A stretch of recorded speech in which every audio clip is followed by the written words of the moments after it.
एक बार फिर से आप सभी का मैं स्वागत करता हूं और मैं आग्रह करूंगा कि आप सभी हमारे इलोहिम संगति चैनल को सब्सक्राइब करें, कृपया एक दूसरे को भेजें और ये छोटे संदेश आपके लिए आशीषमय हो सके और आप इसे उपयोग कर सकें अपने जीवन और अपनी कलीसिया और अपने प्रचार में। यही मेरी आशा है। तो मैंने अपने पहले वीडियो में ये बताया था कि संगति या फेलोशिप का अर्थ क्या है, और दूसरी बात मैंने बताया था हमें किन की संगति नहीं करना चाहिए। लेकिन मेरा यह वीडियो उन लोगों के साथ संगति करने के लिए जो परमेश्वर का वचन हमें अनुमति देता है, आज्ञा देता है, उस बात को मैं आपके बीच में रखने जा रहा हूँ। कृपया ध्यान से सुनिएगा। मैंने अपने वीडियो में बताया 8 लोगों की हमें संगति नहीं करना चाहिए। कुकर्मी की, चोरी करने वाले, परस्त्रीगामी, व्यभिचारी की, निकम्मे लोगों की, मूर्खों की, शराब पीने वाले, अधिक मांस खाने वाले और अविश्वासी और वचन का पालन ना करने वालों के साथ। लेकिन मैं अब इस वीडियो में ये बताने जा रहा हूँ कि आप इन लोगों की संगति करें। किन की संगति करें? बाइबल हमें बताती है 8 लोगों की संगति। पहला, परमेश्वर की संगति करें। आपकी संगति, आपका सबसे ज़्यादा समय, आपका सबसे ज़्यादा कार्य, आपका सबसे ज़्यादा व्यवहार, आपकी सबसे ज़्यादा भावना जो है परमेश्वर से जुड़ी होनी चाहिए। परमेश्वर की संगति करें।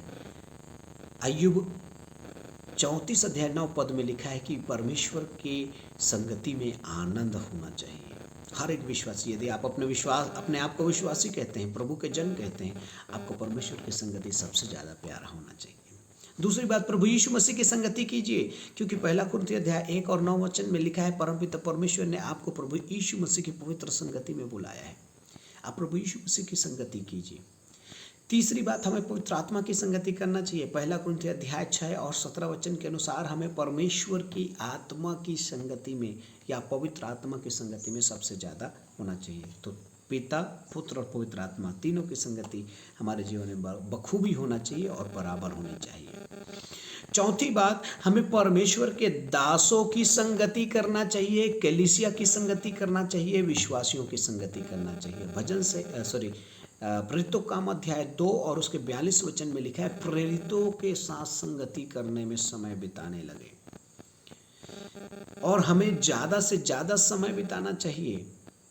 आगे जब आप पढ़ेंगे तो वो प्रतिदिन इकट्ठा होते थे। हमें प्रभु के दासों के साथ, कलीसिया के साथ, विश्वासियों के साथ बहुत ही ज़्यादा समय बिताना चाहिए। पांचवी बात, हमें नम्र और बुद्धिमानों की संगति करना चाहिए। रोमियो की पत्री अध्याय 12 और 16 वचन, नीति वचन 13 अध्याय 20 वचन, आप इन्हें निकाल कर पढ़िएगा, आपको पता चलेगा नम्र लोगों की संगति करना है, हमें बुद्धिमानों की संगति करना है। और छठवीं बात, हमें कमजोर विश्वासियों को अपनी संगति में लेना है। ये थोड़ा सा अलग है।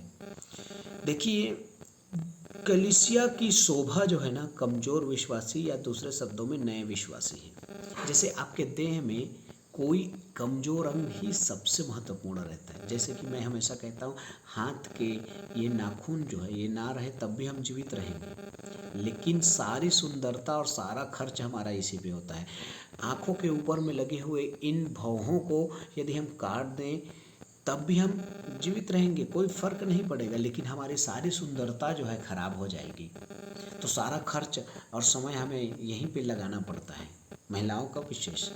तो प्रिय प्रभु के लोगों, ये कमजोर अंग है लेकिन इस देह की सुंदरता है। वैसे ही नए विश्वासी और कमजोर विश्वासी, वो लोग कलीसिया की सुंदरता है। तो ऐसे लोगों पर हमें समय बिताना चाहिए, उनके साथ हमें और ज़्यादा समय देना चाहिए और उन्हें मसीह में मजबूत करना चाहिए। परमेश्वर के वचन, प्रार्थना, संगति सबको आप उनके साथ बिताएं। या ऐसे विश्वासी को, कमज़ोर को देखते हैं तो जो मजबूत विश्वासी है उनके साथ समय बिताने के लिए बोलिए। इससे कलीसिया की वृद्धि होगी। और सातवां और अंतिम, अच्छे मित्रों की संगति कीजिए। अच्छे मित्रों की संगति, क्योंकि बाइबल में बताया गया है, नीति वचन 27 अध्याय 17 पद और दूसरा कुरिन्थियों 6 अध्याय 14 पद, जैसे लोहा लोहे को चमका देता है वैसे ही मित्र की सम्मति होती है। प्रिय प्रभु के लोगों, अच्छे मित्र चुनिए जो परमेश्वर के वचन की संगति करता है, जो अच्छा विश्वासी हो, जो बुद्धिमान हो, जो नम्र हो, जो परमेश्वर, प्रभु यीशु मसीह और पवित्र आत्मा की संगति करता हो। बराबर। ऐसे लोगों के साथ आप समय बिताइए।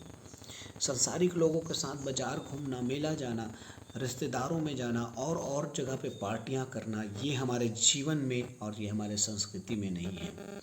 हमें ज़्यादा से ज़्यादा अच्छे मित्रों के साथ समय बिताना चाहिए, और मैं विश्वास करता हूँ ये बातें आपके लिए आशीषमय होंगी और आपने सीखा होगा किसकी संगति करना है। परमेश्वर की, प्रभु यीशु मसीह की, पवित्र आत्मा की, परमेश्वर के दासों की, विश्वासियों की, कलीसिया की, और नम्र और बुद्धिमान लोगों की, पांचवी बात। और छठवीं बात, हम कमजोर विश्वासियों को अपने साथ में रखना है, मजबूती देना है उन्हें। और सातवीं और अंतिम बात, अच्छे मित्रों की संगति कीजिए।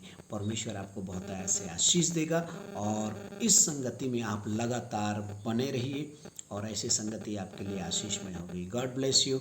जय मसीह की आप सभी को। Praise the Lord.